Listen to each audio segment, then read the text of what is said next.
Hello children, आज हम आपको बता रहे हैं force on a moving charge in magnetic field. मतलब यदि कोई मैग्नेटिक फील्ड ऑलरेडी कहीं दिया हुआ है, उसमें यदि कोई चार्ज मोशन में है, मूविंग कंडीशन में है, तो उस पर क्या फोर्स लगेगा। जैसे मान लेते हैं कि कोई एक मैग्नेटिक फील्ड है, कोई एक मैग्नेटिक फील्ड है बी, इस पर कोई चार्ज है मूविंग कंडीशन में, इसका वेलोसिटी है v। तो कहता है कि यदि कोई चार्ज को, मूविंग चार्ज को मैग्नेटिक फील्ड में रखते हैं तो उस पर फोर्स लगता है, इस चार्ज पर फोर्स लगेगा। इस फोर्स का वैल्यू क्या होता है? तो कहता है force on charge depends upon, किस पर डिपेंड करता है? पहला तो डिपेंड करता है चार्ज के क्वांटिटी पर डिपेंड करता है, मैग्नीट्यूड ऑफ मैग्नेटिक फील्ड पर डिपेंड करता है, अमाउंट ऑफ चार्ज पर। ये फोर्स डिपेंड करता है चार्ज के क्वांटिटी पर, मतलब अमाउंट ऑफ चार्ज पर डिपेंड करता है, अमाउंट ऑफ चार्ज पर डिपेंड करता है। और किस पर डिपेंड करता है? तो कहता है कि चार्ज के वेलोसिटी पर डिपेंड करता है, v, वेलोसिटी ऑफ चार्ज पर डिपेंड करता है।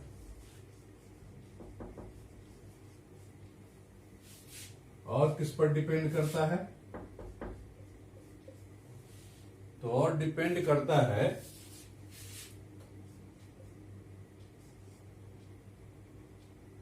मैग्नेटिक फील्ड पर डिपेंड करता है, मैग्नेटिक फील्ड पर डिपेंड करता है। और किस पर डिपेंड करता है? तो कहता है कि वेलोसिटी और मैग्नेटिक फील्ड के बीच में जो एंगल है, इस पर डिपेंड करता है, उसके साइन पर डिपेंड करता है, साइन थीटा पर डिपेंड करता है। जहां थीटा क्या है? तो एंगल बिटवीन वेलोसिटी एंड, कह सकते हैं sine of angle between magnetic field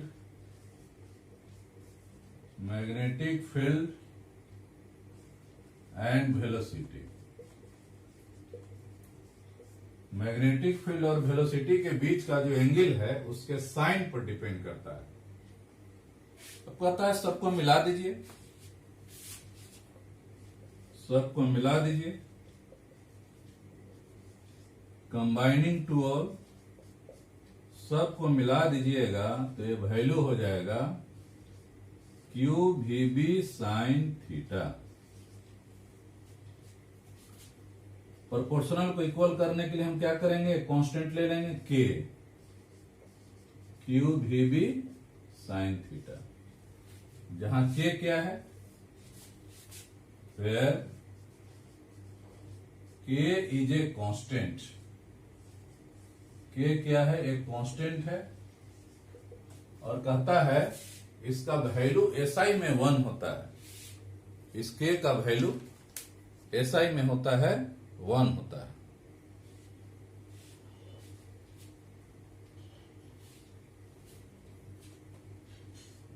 In SI the value of K is 1। सो ये फोर्स का वैल्यू हो गया QVB साइन थीटा।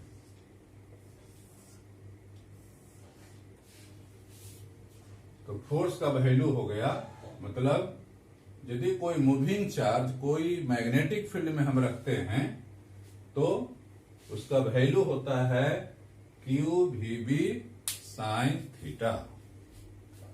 अब इसका डायरेक्शन क्या होता है, क्योंकि फोर्स तो वेक्टर क्वांटिटी है, फोर्स वेक्टर क्वांटिटी है तो इसका कुछ डायरेक्शन होगा। तो इसका डायरेक्शन क्या होता है ये देखना है।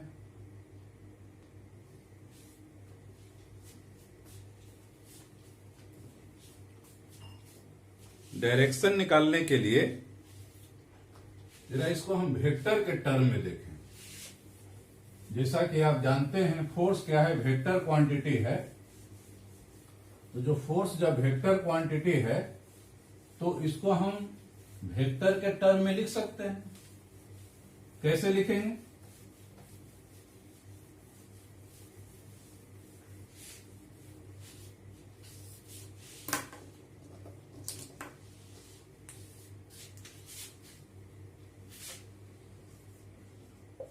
इन terms of vector,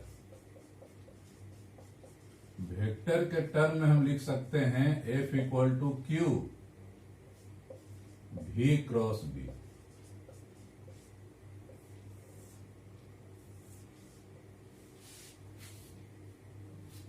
V cross B कहने का मतलब यह क्रॉस प्रोडक्ट है। फोर्स क्या हो रहा है, वेलोसिटी और मैग्नेटिक फील्ड का क्रॉस प्रोडक्ट है, इसलिए इसका डायरेक्शन हम लोग निकाल सकते हैं। डायरेक्शन हम लोग निकालेंगे, नियम है क्रॉस प्रोडक्ट का राइट हैंड स्क्रू रूल से। राइट हैंड स्क्रू रूल या इसी को हम लोग राइट हैंड रूल कहते हैं। राइट हैंड रूल कहते हैं।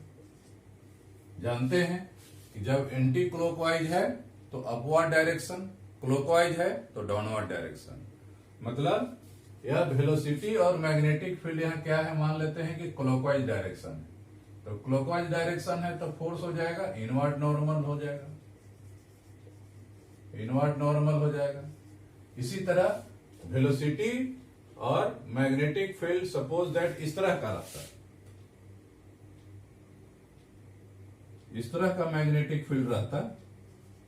मैग्नेटिक फील्ड मान लेते हैं इस तरह रहेगा, अब मान लेते हैं वेलोसिटी इस डायरेक्शन में रहेगा, थीटा इस तरह रहेगा। तो V क्रॉस B क्या हो गया, ये क्या हो गया, एंटी क्लॉकवाइज हो गया। तो एंटी क्लॉकवाइज हो गया तो यहां फोर्स क्या हो जाएगा, आउटवर्ड नॉर्मल हो गया, मतलब बाहर की ओर होगा। तो वेलोसिटी और मैग्नेटिक फील्ड का क्रॉस प्रोडक्ट यदि एंटी क्लॉकवाइज हो तो एंटी क्लॉकवाइज हो तो फोर्स हो जाएगा आउटवर्ड नॉर्मल। वेलोसिटी और V का क्रॉस प्रोडक्ट यदि क्लॉकवाइज हो तो यहां जो फोर्स लगेगा इनवर्ड नॉर्मल, मतलब अंदर की ओर लगेगा। अब जरा इसमें हम लोग कुछ स्पेशल केस देखें। ये जो कुछ इसका हम लोग स्पेशल केस देखें, क्या इसका स्पेशल केस होगा।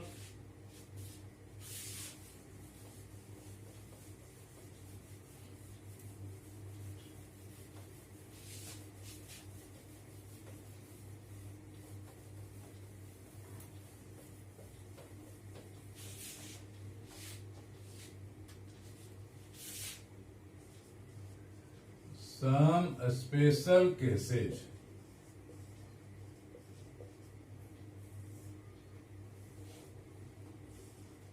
केस 1, केस 1 क्या देखें। मान लेते हैं कि कोई चार्ज जो है रेस्ट में है, V इक्वल टू 0, मतलब चार्ज क्या है, रेस्ट में है। मैग्नेटिक फील्ड तो है लेकिन चार्ज क्या है, रेस्ट में है। तो चार्ज रेस्ट में रहेगा, मैग्नेटिक फील्ड तो है लेकिन यहां चार्ज क्या है, चार्ज का वेलोसिटी 0 है। तो वेलोसिटी 0 है तो फोर्स का वैल्यू हो जाएगा Q V B sine theta. यहां वेलोसिटी 0 तो फोर्स 0, मतलब यदि वेलोसिटी 0 है तो मैग्नेटिक फील्ड है लेकिन चार्ज जब रेस्ट में है तो उस पर फोर्स भी 0 होगा। जैसा कि आप जानते हैं कि यदि कोई चार्ज है, इलेक्ट्रिक फील्ड में है, रेस्ट में है, तो वहां फोर्स लगता है, लेकिन वही चार्ज यदि मैग्नेटिक फील्ड में है, रेस्ट में है, तो कोई फोर्स नहीं लगेगा। केस 2 देखिए। केस 2 क्या है? मान लेते हैं कि थीटा का वैल्यू क्या है, 0 डिग्री है या 180 डिग्री है। क्या होगा? इधर मैग्नेटिक फील्ड है, चार्ज कहता है कि इस डायरेक्शन में वेलोसिटी है, थीटा 0, मैग्नेटिक फील्ड के डायरेक्शन में मूव कर रहा है, या चार्ज है क्या है, मैग्नेटिक फील्ड के अपोजिट डायरेक्शन में मूव कर रहा है, थीटा 180 डिग्री है।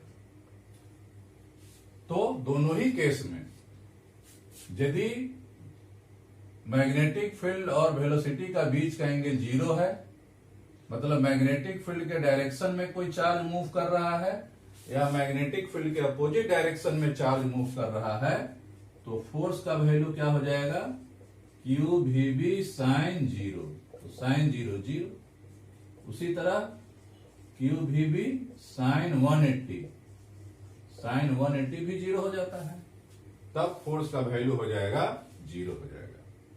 मतलब यदि कोई चार्ज पार्टिकल मैग्नेटिक फील्ड के डायरेक्शन में मूव कर रहा है या मैग्नेटिक फील्ड के अपोजिट डायरेक्शन में मूव कर रहा है, उस केस में उस चार्ज पार्टिकल पर कोई फोर्स नहीं लगता है, कोई फोर्स नहीं लगता है, मतलब फोर्स का वैल्यू हो गया 0 हो गया।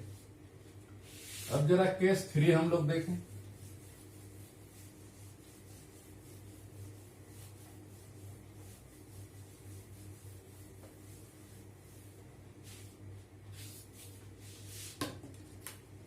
केस 3 देखें। मान लेते हैं कि दोनों एक दूसरे के परपेंडिकुलर है। Case 3, if theta equal to 90 degree हो, मतलब मैग्नेटिक फील्ड तो इधर है और चार्ज का वेलोसिटी इस डायरेक्शन में है, तो थीटा हो गया 90 डिग्री। तो यहां फोर्स का वैल्यू हो जाएगा क्यू वी बी साइन 90, और साइन 90 कितना होता है, तो 1 होता है। तो क्यू वी बी हो गया, ये होता है मैक्सिमम फोर्स होता है, फोर्स का वैल्यू मैक्सिमम होता है। इस केस में फोर्स का value Q V B maximum होता है। अब यह जो मैक्सिमम जब फोर्स होता है तो इसका डायरेक्शन क्या होता है, इसका डायरेक्शन निकालने के लिए स्पेशल एक नियम बनाया गया है। खास करके जैसे वो राइट हैंड रूल तो हम लोग को लागू होगा ही, ऐसा नहीं कि नहीं लागू होगा, लेकिन फिर भी स्पेशल केस में जब वेलोसिटी और मैग्नेटिक फील्ड का बीच का एंगल 90 डिग्री हो, उस केस में एक साइंटिस्ट है जिनका नाम था फ्लेमिंग, उन्होंने एक नियम दिया है, Fleming left hand rule. Fleming left hand rule, Fleming left hand rule से हम लोग फोर्स का डायरेक्शन हम लोग निकालते हैं। ये फ्लेमिंग लेफ्ट हैंड रूल क्या है, जरा ये भी हम लोग एक बार देख ले थोड़ा सा ध्यान से। क्या है भाई फ्लेमिंग लेफ्ट हैंड रूल, क्या है?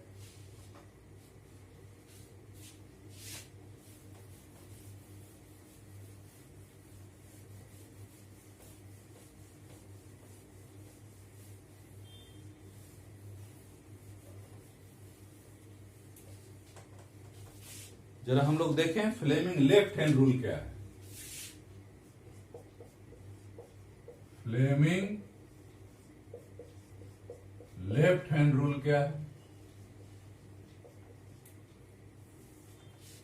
कहता है कि आप अपने लेफ्ट हैंड को, लेफ्ट हैंड के जो फिंगर है, जैसे इसको हम लोग कहते हैं थंब कहते हैं, इसको हम लोग कहते हैं फोर फिंगर कहते हैं, इसको हम लोग मिडिल फिंगर कहते हैं।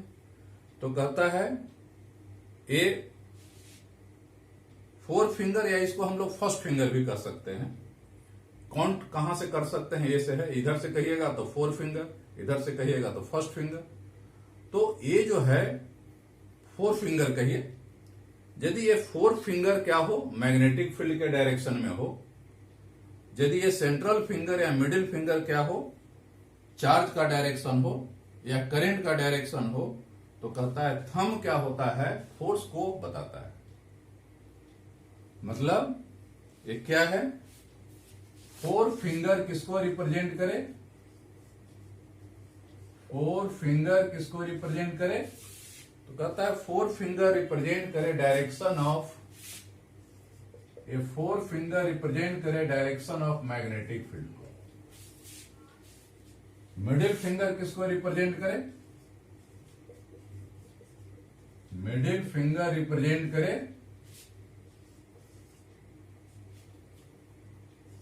Direction of positive charge. Charge सिर्फ कहने से काम नहीं चलेगा, चार्ज मतलब कैसा होना चाहिए, डायरेक्शन ऑफ पॉजिटिव चार्ज। यदि कोई इलेक्ट्रॉन दिया हुआ है तो इलेक्ट्रॉन का डायरेक्शन, मतलब इलेक्ट्रॉन पर नेगेटिव चार्ज है तो उसका अपोजिट डायरेक्शन लेंगे। पॉजिटिव चार्ज का क्या डायरेक्शन है, डायरेक्शन ऑफ पॉजिटिव चार्ज या डायरेक्शन ऑफ करंट भी कर सकते हैं, डायरेक्शन ऑफ करंट भी कर सकते हैं। तो हमारा फोर फिंगर ये जो है मैग्नेटिक फील्ड के डायरेक्शन में रखें, यह जो हमारा मिडिल फिंगर है चार्ज के वेलोसिटी के डायरेक्शन में रखें, तो यह जो थंब है, तब यह जो थंब का डायरेक्शन होता है, थंब जो है डायरेक्शन, ये क्या करता है, कहता है represents the direction of force, force के डायरेक्शन को बताएगा। जैसे मान लेते हैं इधर है मैग्नेटिक फील्ड, इधर है वेलोसिटी है। मान लेते हैं मैग्नेटिक फील्ड एक्स एक्सिस में है और उसका चार्ज का वेलोसिटी किधर है, तो चार्ज का वेलोसिटी है मान लेते हैं वाई एक्सिस में। तो ये क्या कहता है, ये नियम क्या कहेगा, ये नियम कहता है कि फोर फिंगर को क्या रखना है, मैग्नेटिक फील्ड के डायरेक्शन में रखिए, फोर फिंगर को मैग्नेटिक फील्ड के डायरेक्शन में रखिए, मिडिल फिंगर को डायरेक्शन ऑफ करंट या डायरेक्शन ऑफ पॉजिटिव चार्ज मतलब ऊपर की ओर रखिए, इस तरह रखिए। तो थंब कहां चला गया, अंदर चला गया, तो थंब अंदर चला गया, मतलब ये फोर्स क्या हो जाएगा, इनवर्ड नॉर्मल हो जाएगा, अंदर की ओर हो गया। आप पहले भी ये जो जानते थे राइट हैंड जो रूल है, इसमें भी जानते थे वेलोसिटी ये क्या है, क्लॉकवाइज है, v क्रॉस b एक क्लॉकवाइज है, तो फोर्स का डायरेक्शन होगा अंदर की ओर होगा। तो आप चाहे राइट हैंड रूल से हम लोग लें, चाहे फ्लेमिंग लेफ्ट हैंड रूल से लें, सब एक ही नियम है, सिर्फ कहने का प्रेजेंट करने का तरीका अलग अलग है। लेकिन जनरली यह जो हम लोग Fleming left hand rule use करते हैं, ये तब यूज करते हैं जब वेलोसिटी और मैग्नेटिक फील्ड दोनों एक दूसरे के परपेंडिकुलर हो, दोनों के बीच में 90 डिग्री हो तब।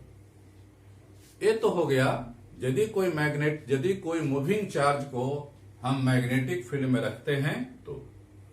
देखिए जब शुरुआत हम लोग किए थे मैग्नेटिक इफेक्ट के बारे में, तो वहां हम बताए थे कि जब कोई चार्ज या कोई करंट कैरिंग कंडक्टर हो, कंडक्टर से कोई करंट फ्लो हो रहा है, तो उसके चारों तरफ एक मैग्नेटिक फील्ड पैदा होता है। तो मैग्नेटिक फील्ड का वहां वैल्यू तो निकाले थे, लेकिन वहां बताए थे कि मैग्नेटिक फील्ड का क्या यूनिट होता है, क्या डायमेंशन होता है, इसके लिए हम बाद में बताया जाएगा। वो समय अब आ गया है। हम लोग जरा यहां देखेंगे यह जो मैग्नेटिक फील्ड है, मैग्नेटिक फील्ड का क्या यूनिट होता है, क्या डायमेंशन होता है। तो जरा हम लोग देखें, पहले देखें यूनिट देखें।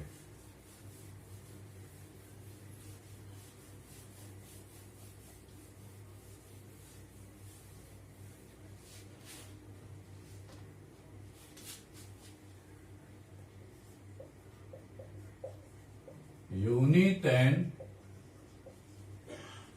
Dimension of magnetic field. जैसा कि आप जानते हैं फोर्स इक्वल टू क्या हो गया, क्यू भी बी साइन थीटा। तो बी का वैल्यू लिखेंगे एफ क्यू भी साइन थीटा। तो एसआई में यूनिट हो गया, फोर्स का हो गया न्यूटन, चार्ज का हो गया कूलम, वेलोसिटी का हो गया मीटर पर सेकेंड, साइन थीटा का तो होगा नहीं। न्यूटन सेकेंड कूलम मीटर, मतलब न्यूटन सेकेंड पर कूलम पर मीटर, या इसी को कहा जाता है टेस्ला कहा जाता है। एक साइंटिस्ट थे जिनका नाम था टेस्ला, उनके नाम पर दे दिया गया। यह जो है न्यूटन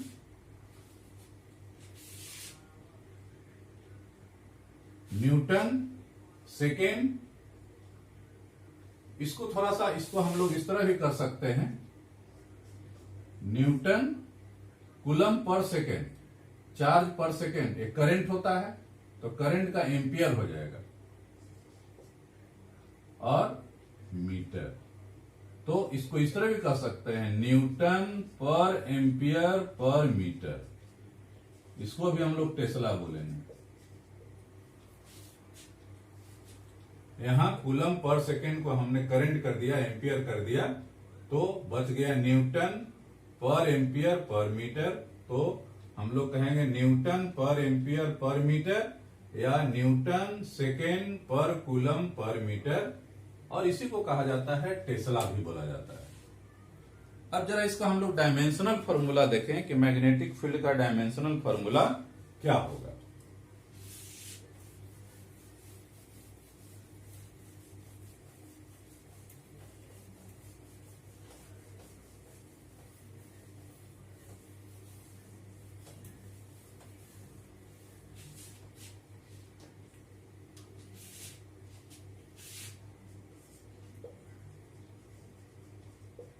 डायमेंशनल फॉर्मूला क्या होगा? तो मैग्नेटिक फील्ड का डायमेंशनल फॉर्मूला, फोर्स का डायमेंशनल फॉर्मूला, चार्ज का डायमेंशनल फॉर्मूला, वेलोसिटी का डायमेंशनल फॉर्मूला, साइन थीटा का डायमेंशनल फॉर्मूला। फोर्स का हो गया mlt-2, चार्ज का हो गया 80, या वेलोसिटी का हो गया lt-1, साइन थीटा का तो होगा नहीं। एम एल तो कट गया, टी भी कट गया, टी के पावर -2, ए के पावर -1।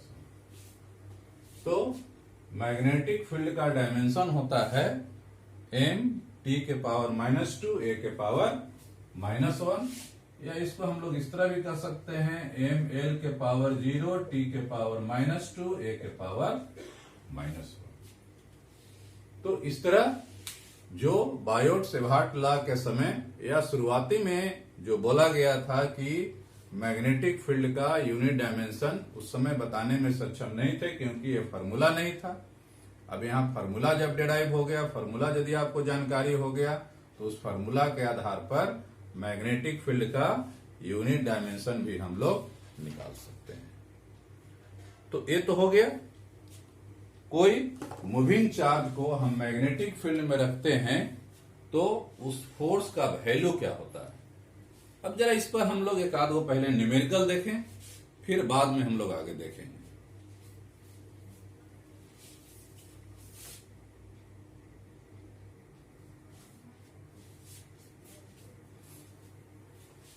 देखिए क्या कहता है, एक क्वेश्चन है, an electron is moving northward. क्या कहता है,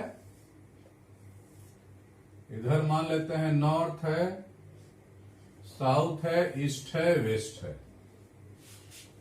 इलेक्ट्रॉन इज मूविंग नॉर्थवर्ड, एक इलेक्ट्रॉन है नॉर्थ के डायरेक्शन में वेलोसिटी घूम रहा है, विथ ए वेलोसिटी 3 × 10⁷ मीटर पर second in a uniform magnetic field of 10 Tesla directed eastward. Magnetic field किधर है, ईस्टवर्ड में, ईस्ट के डायरेक्शन में है। कितना है, 10 टेस्ला है। तो कहता है find the magnitude and direction of the force on the electron. इस इलेक्ट्रॉन पर जो फोर्स लग रहा है, इस फोर्स का मैग्नीट्यूड क्या होगा, उसका डायरेक्शन क्या होगा। पहले हम लोग फोर्स का मैग्नीट्यूड निकालें। Find the magnitude and direction of force. Magnitude of force, तो फोर्स इक्वल टू होता है Q V B sine theta. Q, तो जहां तक क्यू मतलब चार्ज हो गया, इलेक्ट्रॉन पर चार्ज कितना होता है, इलेक्ट्रॉन पर चार्ज होता है 1.6 10 to the power minus 19 coulomb. तो हम लोग चार्ज का वैल्यू लिख दें 1.6 10 to the power minus 19 coulomb.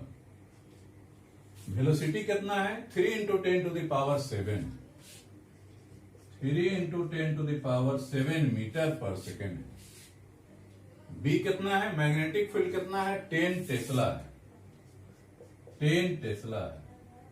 और साइन देखिए तो मैग्नेटिक फील्ड का डायरेक्शन ए है, वेलोसिटी का डायरेक्शन ए है, दोनों का बीच का एंगल हो गया 90 डिग्री हो गया, तो साइन हो गया 90 डिग्री हो गया। ये वैल्यू हो जाएगा कितना हो जाएगा, 4.8 multiplied by 10 to the power, ये हो जाएगा 12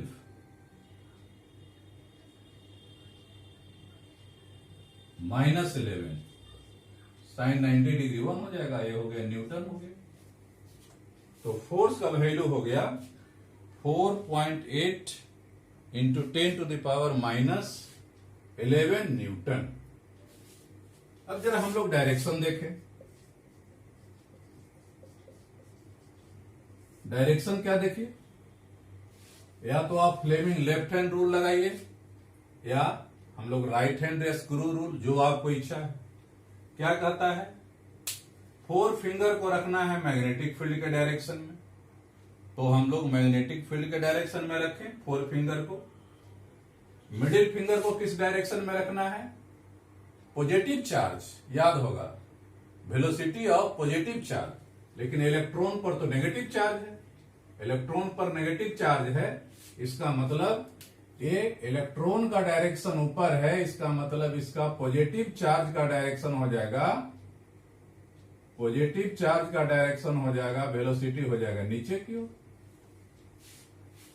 नेगेटिव चार्ज का डायरेक्शन ऊपर की ओर, तो पॉजिटिव चार्ज का डायरेक्शन बी हो गया किधर, ए हो गया ईस्टवर्ड हो गया। और velocity of positive charge, velocity of positive charge एक इधर हो गया, नेगेटिव चार्ज का नॉर्थवर्ड है तो ये हो गया साउथवर्ड हो गया। तो फोर्स का डायरेक्शन हो गया according to Fleming left hand rule.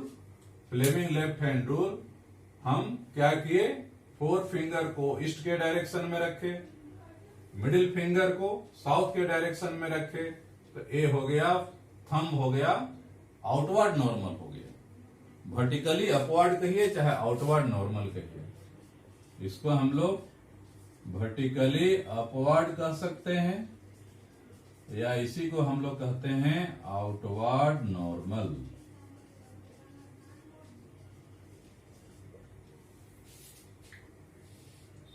तो ये तो हो गया, कोई मूविंग चार्ज है तो मूविंग चार्ज को हम मैग्नेटिक फील्ड में रखते हैं तो उस पर क्या फोर्स लगता है, इस फोर्स का वैल्यू हो गया।